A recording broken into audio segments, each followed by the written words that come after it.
3rd into the Bird Circle. It's 14 minutes, 95th to downtown, outbound 11.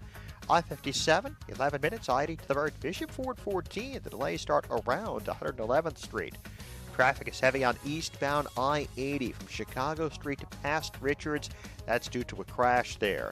The Roosevelt Road Bridge over the south branch of the Chicago River is scheduled to close intermittently today between 9:30 a.m. and 2:30 p.m. I'm Jim Talamonte on AM 560 The Answer. Chicago's Morning Answer continues next. AM 560 Weather Center forecast, partial sunshine. A high of 54. We're at 40 right now. Next news at 7. Chicago's Morning Answer with Dan and Amy continues next on AM 560 The Answer.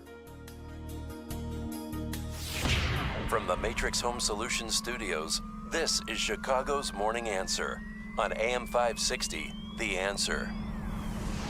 Listen to AM 560 The Answer online at 560theanswer.com, on the AM 560 mobile app, on your Alexa-powered smart speaker, on TuneIn, iHeart, and radio.com. If you're looking for the latest news, insight into what it means, and the sharpest opinion, there's only one station in Chicago where you can turn, and it's this one. We're AM 560 The Answer.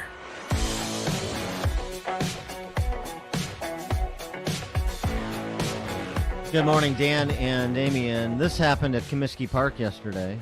Focusing. 3-2. Uh-oh, here we go. Rodon. To third. Moncada. Carlos Rodon. I have the chills. Has thrown a no-hitter. So amazing. Well, I'm happy for Carlos Rodon and my White Sox.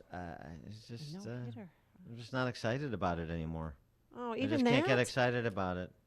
I can't. Even if he wouldn't have hit the penultimate batter and pitched a perfect game, I can't receive it like I received Mark Burley's perfect game, more than a decade ago now. Oh, I love that. Or Phil Lumbers, for that matter. And the next day he flew to St. Louis on Southwest, and I was with him on a plane. I couldn't believe it.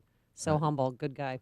Your intersection with greatness. Yeah, he's You're really always down to having that. earth. You're like Forrest Gump. I am. I just can't enjoy it because of what baseball has now become, like so many of the professional sports leagues, with basically the exception of the PGA. But maybe our friend Ken Blackwell can turn me around on baseball. Ken Blackwell, former Secretary of State for the state of Ohio. He is also a minority shareholder. He has a piece of the Cincinnati Reds, so he has all sorts of multiplying interests in the future of baseball as a fan included, I'm sure. He joins us now. Ken Blackwell, thanks so much for being with us. Appreciate it. Hey, it's good to be with you both. All right, so tell me why I shouldn't give up on baseball, or are you selling your shares? Maybe you'll break news here. No, I'm engaging. Edward R. Murrow once said, "A nation of sheep will beget a government of wolves." And so, I always couple that with the great abolitionist Frederick Douglass, who said, "Those who are whooped easiest are whooped most often." And so, as opposed to selling shares, I step up and I speak up. And look, my family has a long history with baseball.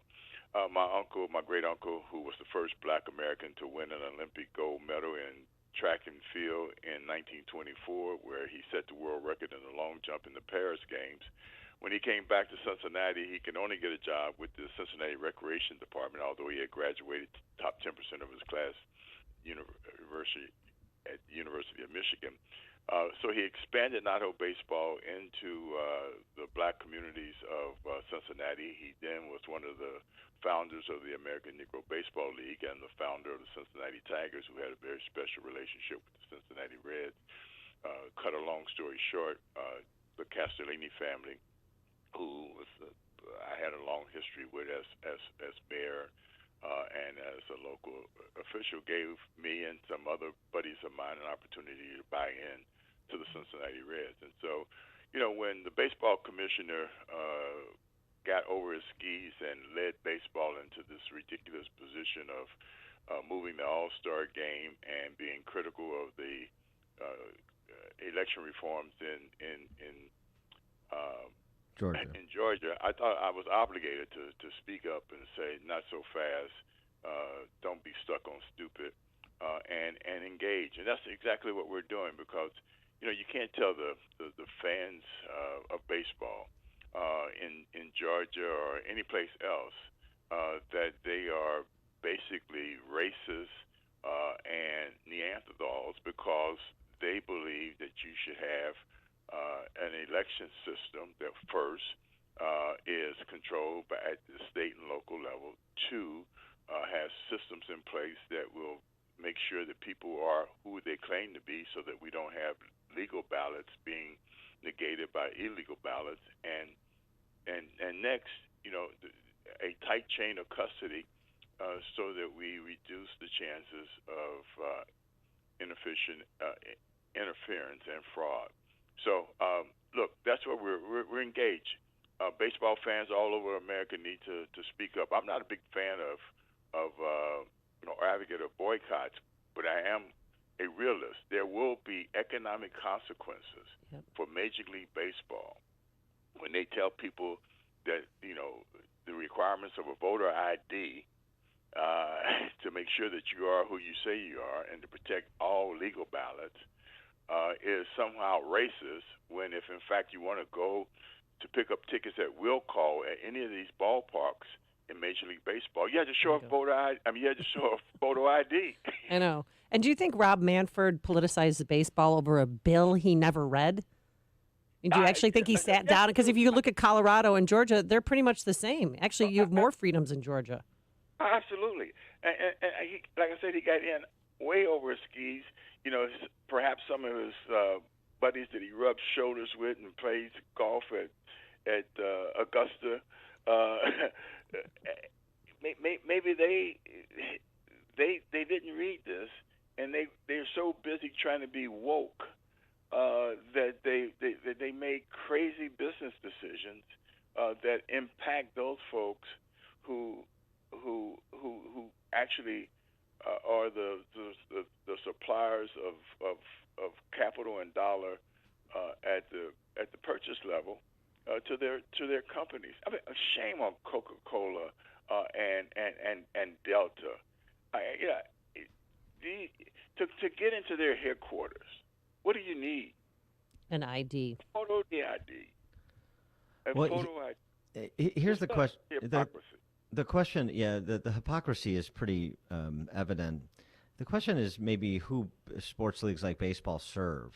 Number one, is it the fan base? Is it those consumers, or is it the corporate backers? I mean, you mentioned a few of them, but hundreds of corporations, including now Starbucks, Amazon, Netflix, have all signed letters signaling their opposition to the Georgia law and any law that the left says is discriminatory. You have the New York Times outing, essentially, here's a list of the big corporations that didn't sign a letter, that are not opposing the Georgia law, and essentially the implication is, and need to. And so is this, sort of the corporate world serving the corporate world, Fortune 500 and baseball and NFL and NBA, in addition to, baseball's relationship with China and Cuba in particular, since they're taking these moral stands? Oh, absolutely. Again, they are so duplicitous. Let me tell you, what's really at risk here is the framework of our constitutional republic that has made us in 245 years not only the most diverse democracy in human history, the most prosperous. As Lincoln said, we're not perfect, but we are perfectible, and this is a real headbutting contest as to who's right about this. Are we a great nation because of great government, or are we a great government because of good people doing great things together? I think it's the latter. These corporatists, these elitists, think, that they bought into the playbook of the Trilateral Commission and one world government. And so not only do they believe in a nation without borders, they now believe in voters without borders. And so what's at risk here is our constitutional republic that has diffused and disseminated power throughout the 50 states as opposed to having it concentrated in Washington, D.C., in a federal government that the Democrats want to make the property of one party. And as a consequence, will put us on a track of most totalitarian, authoritarian, and big welfare states across the globe. 15 years ago, you may remember, since you did it, you ran for governor of Ohio. You were the Republican nominee for governor of Ohio. Maybe Ken Blackwell for U.S. Senate in 2022. Oh, that sounds nice, huh? What do you think? No, I'm a big fan of making sure that we get the right person who has I can no longer tolerate knuckleheads and nonsense. Yeah. And so I won't. At 73 years old, I won't put myself in that situation. Yeah, that certainly precludes you from running if you can't tolerate it's good you know what nonsense you and can handle. knuckleheads. Yeah. Ken Blackwell, former Ohio Secretary of State, and as we were talking about, minority owner of the Cincinnati Reds as well. Always appreciate your comments, Ken. Thanks for joining us. Good to be with you both. God bless. God bless, too. And he joined us on our turnkey.pro answer line. Listen to podcasts of Dan and Amy from the AM 560 mobile app. Download it today at 560theanswer.com/mobile. The Lou Dobbs Financial Report is brought to you by Signature Bank, helping local businesses succeed. Visit signaturebank.bank for your commercial banking needs. I'm Lou Dobbs. Arizona and Texas governors blast President Biden's immigration policies. McDonald's mandate worldwide anti-harassment training. Those stories next. These statements have not been evaluated by the Food and Drug Administration. These products are not intended to diagnose, treat, cure, or prevent any disease. If you have high cholesterol, the number one choice in Europe for cholesterol support, Lipomezin, is now available in the U.S. The pure ingredients in Lipomezin's patented formula help balance the metabolism of cholesterol from food and cholesterol produced by your liver. Now you can support healthy HDL and LDL levels the natural way without damaging your liver or all the side effects of statin drugs. With all natural Lipomezin, in 2 months, my total cholesterol went down from around 300 all the way to 210. PureCare Pro, the makers of Lipomezin, are so confident in its effectiveness, they say get tested, use Lipomezin for 3 months, then retest to see the drop in your numbers. The results will speak for themselves. Save 20% off Lipomezin, get free shipping, and a 60-day money-back guarantee at purecarepro.com code radio. That's purecarepro.com code radio.